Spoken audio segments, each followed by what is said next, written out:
Shalom, giving all praise to Yahweh, Bashem Yahshai, Bashem Rakakwadash, Shalom to the 144,000 rest of you left out there. Shalom to you all. I'm going to make this super quick.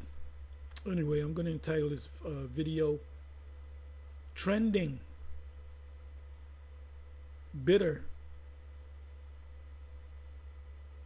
Brother Hassad, what does Deuteronomy 22, 28, 20, 29 mean? And this is a bitter pill to swallow. Let me look up the word trending.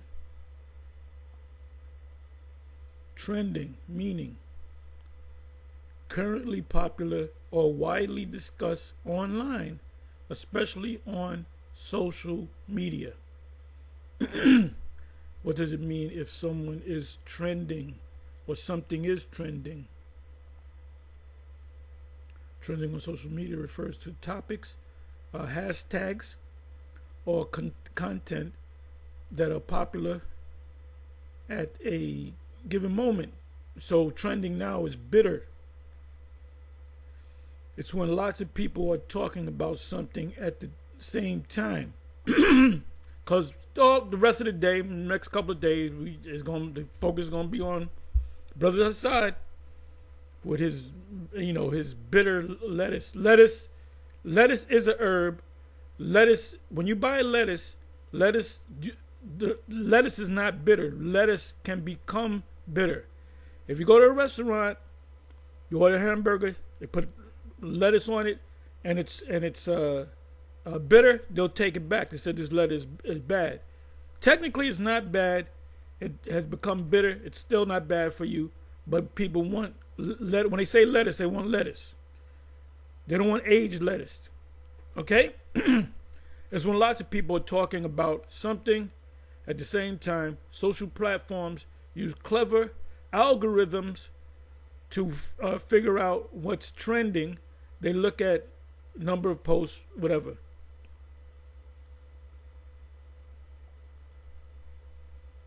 What is an example of trending? A good example is when somebody says, let me stop.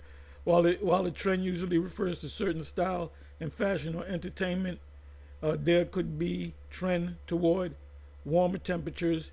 If people are allowed to trend, so, I don't want to deal with that. I'm talking about trending, meaning this is the best definition. Trending, what's popular or widely discussed online, especially on social media. So I see a lot of men out there, GMS. There's going to be a lot of trending going on. And the word is bitter, bitter, bitter. Okay? I'm sorry, let me see here. Okay. Brother Hassad, what does Deuteronomy 22, 28, and 29 mean? Would this be considered bitter to you if you really got into it? Because you do go to root words. You learned that from Elazar, which Elazar came up under GMS. When he breaks down the scriptures, he'll go into certain root words, whether it be New Testament, Greek, Old Testament, Hebrew. So when this was trending, the great Deuteronomy 22, 28, and 29, back in 2012, October 2012, when a brother Polite came down and asked us concerning the grape doctrine, but he was guilty of that. And he was doing that before he got convicted of grape. He was doing that before. If you know the backstory, this is not no first time he did it. He was doing it before with at least one other underage woman. Okay?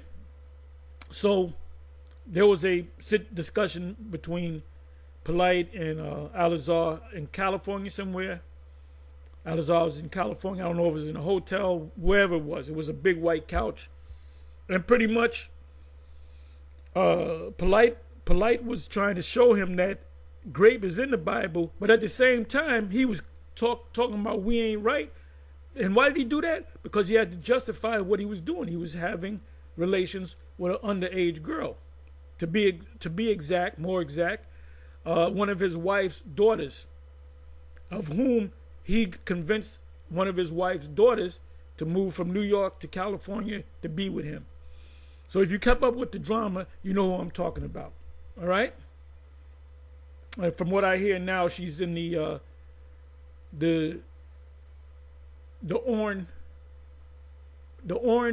I'll say it in pig Latin, Orn pay business. That's what I heard. Okay. And so Al-Azhar, when he read the two verses, 28 and 29 verse, Deuteronomy 22, 28, 29, Polite said, you know, what if you go to he went into the Hebrew. He went into the Hebrew. And the response from Al-Azhar was, he brought the definitions: to arrest, to take by force, this, that, and the third. And then Al-Azhar said, but it can mean something else. Well, that's not in the list. It said that we were afflicted by the Egyptians. The Egyptians were never nice to us. But so the word there for afflict goes back to the word ainah, which goes back to the 29th verse. Tapash is in the 28th verse, if I'm not mistaken. I'm not going to read it. So, you know, this guy said, oh, he ate bitter herb. You didn't eat no bitter herb. You ate a lettuce before it became bitter. The key word here is bitter. The Most High didn't say, well, take a herb, eat it so you can remember the bitterness of Egypt. He said, take the bitter herb so you can remember the bitterness of, matter of fact, let me go to it. So he's playing games here. Bitterness.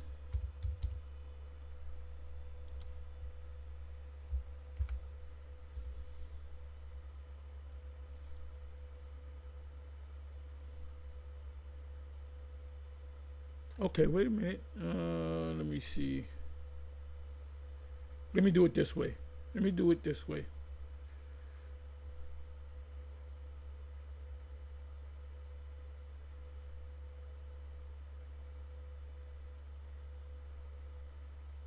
The Lord told Moses to eat bitter herbs to remember the bitterness of Egypt. Yes, according to Exodus 12:8, the Lord instructed the Israelites to eat the Passover lamb roasted over the fire, along with bitter herbs, not herbs, but bitter herbs, and bread made without yeast to remember the bitterness of their slavery in Egypt. So you got regular romaine lettuce, and you eating it. It's almost sweet, as the elder from Vegas said. I was just watching this video. This is what prompted me to do this video. So it's going to be trended today, and maybe in the next couple of days. So you're eating it. You're eating the lamb. You're eating the bread, drinking the wine. You're taking some, lettuce, and you're going to say, this is sweet. In other words, it's when you eating it, you're reminded of the hell that you went through in the land of Mizraim. So let me do this. Matter of fact, you know what? Let's open this up. We see why you guys hate GMS. You know? They hate them that rebuketh at the gate. Comment. It's just like wine. Is grape juice wine? I remember years ago I had grape juice in the refrigerator and it went bad. And when I tasted it, it tasted just like wine. And I spit it out because this is bad grape juice. Nope. Yes, bad grape juice, but it's good wine. So grape juice is not wine. You don't drink grape juice on the Passover. You drink wine on the Passover, which is fermented grapes or grape juice, which gives a bitter taste. When you drink beer, you got hops, yeast, hops, and different things in there that gives it a bitter. That's what you like about beer, that bitter malty taste. You don't like it when it goes flat. It's no longer bitter. Okay, let me see. I want to go to the part where it goes into the bitter. Give me a second here.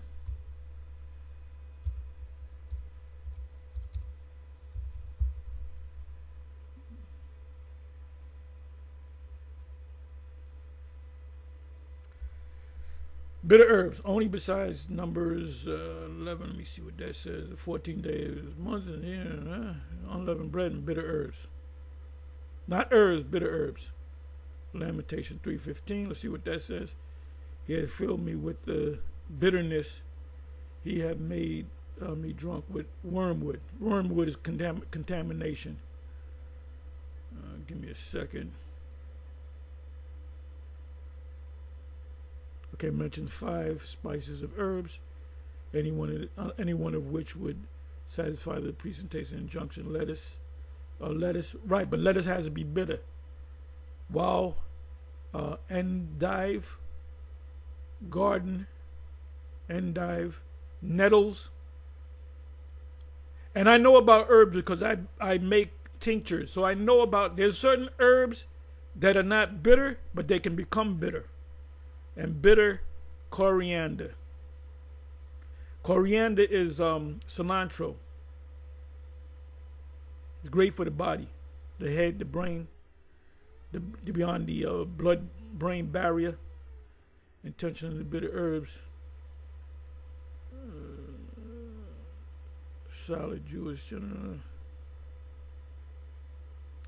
Okay, explain them as a memorial of the Israelites' lives being made bitter in bondage. Exodus 1 verse 14. And they made their lives bitter. So to remind you of the bitterness of the thing, when you eat that herb, it's got to taste bitter. Romaine lettuce or any type of lettuce is a herb, but it's not bitter. That's why the word bitter is in there. It didn't say eat the herbs. It said eat the bitter herbs. Let me come on back. Where am I?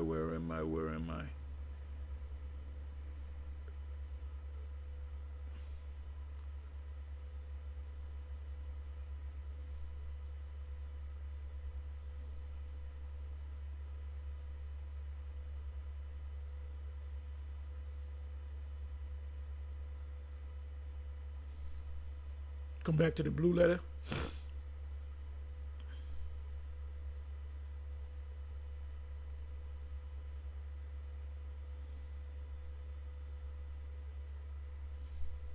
And they shall eat the flesh in that night and roast with fire. And right, you can't fry up lamb. You can't eat macaroni and cheese. You can't put barbecue sauce on the lamb.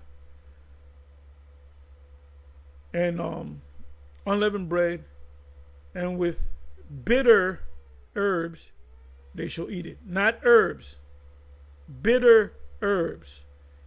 Romaine lettuce out the package is not bitter.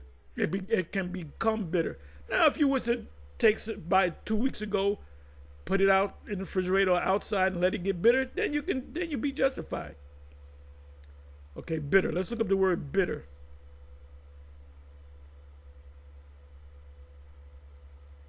You eat something that you think is fresh, it got a funny taste to it, it's bitter. You don't want bitter.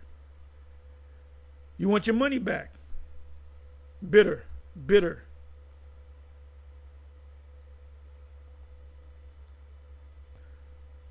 Mara. Bitter thing, bitter herb, bitterness.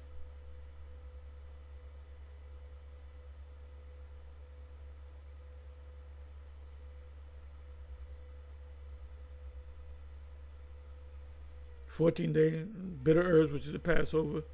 So every year you still eat the bitter herbs. So as a reminder.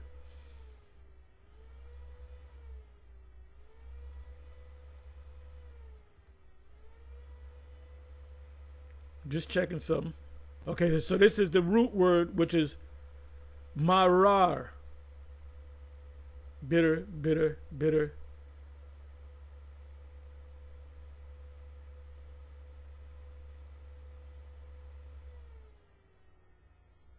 Made their lives bitter.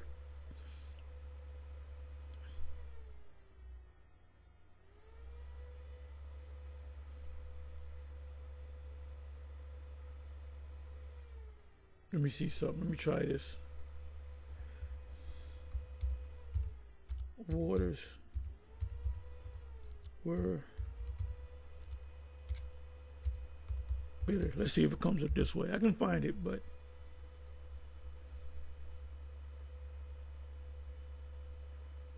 okay, here we go. Which is the same word, marah, which is bitter. The root of marah. Exodus 15:23. And when they came to Marah, which means bitter, they could not drink of the water of Marah.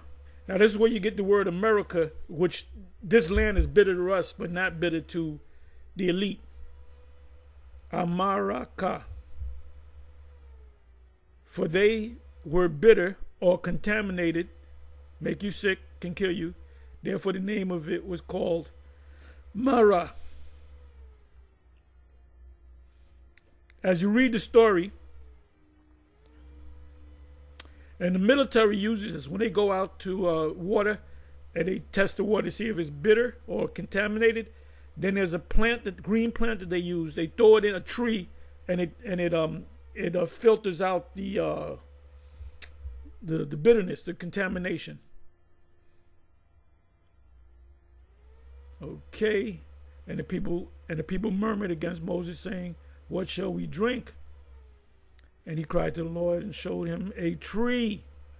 And now, like I said, the military, U.S. military and other militaries, they use the same tree, which when he had cast it into the waters were made sweet, meaning fresh, took out the contaminants.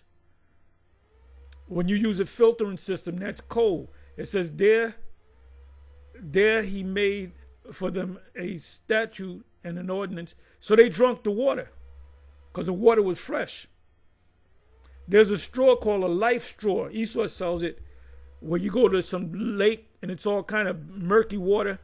Take it out, let it go filter through the straw itself, and you can drink. It's fresh water.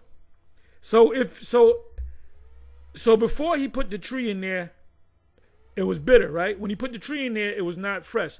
So can you drink that and say, drink that fresh water and say, oh, that's bitter water? No. So stop playing. Stop playing.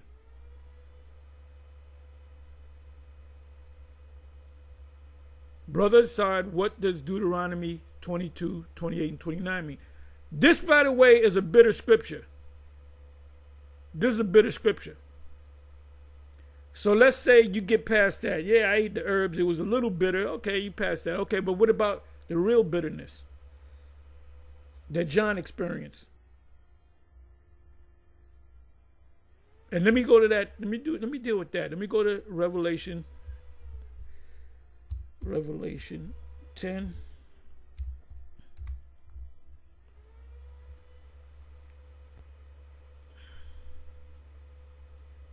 Let's look up the word bitter in the Greek. Bitter. The English is good enough for me. Well, it ain't good enough for me. Let's listen to the word. Strong's G, 4087, pikrino. Pikrino. To make bitter. To produce a bitter taste in the stomach. To embittered. Exasperate. Render angry. So you don't eat the roll, you read the roll, you digest it with your mind, and then you say, nah, I ain't with this, man. That grape thing, I ain't with that, man. I'm going back to being a Mohammedan. To be embittered, irritated, to visit with bitterness, to grieve, deal bitterly with. So it's a bitterness of the mind. To become, let's look this word up.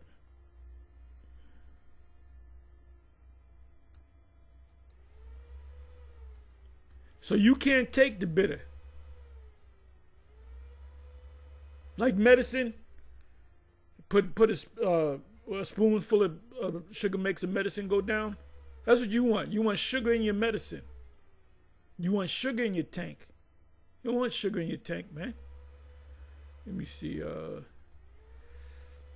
Let's see here. Let's look up this word. Meaning. Exasperate.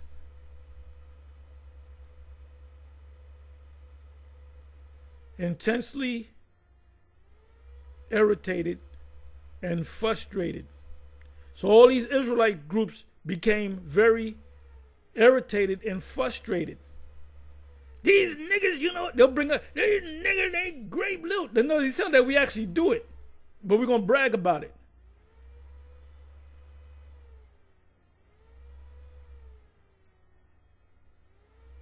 Let's see what this is. Let's look at this. The Cambridge. Exasperate definition in the Cambridge English Dictionary. To make someone very annoyed, usually when they can do nothing to solve a problem. They don't have the answers. Like my man Ye said to what's his brother? To Sway. He said, "You ain't got the right answers, Sway. You ain't got the right answers." Well, guess what?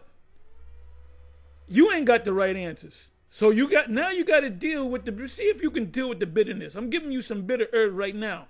Deuteronomy 22, 28, 29. You was all in when you went against Captain Zariak on the covenant thing, but you guys are right on. So I want you to do a video, show where your integrity's at. And if you had integrity and if you was one of the elect, you would leave Charlie Brown alone. Anyway, with that, I would say shalom, on to the next. Shalom.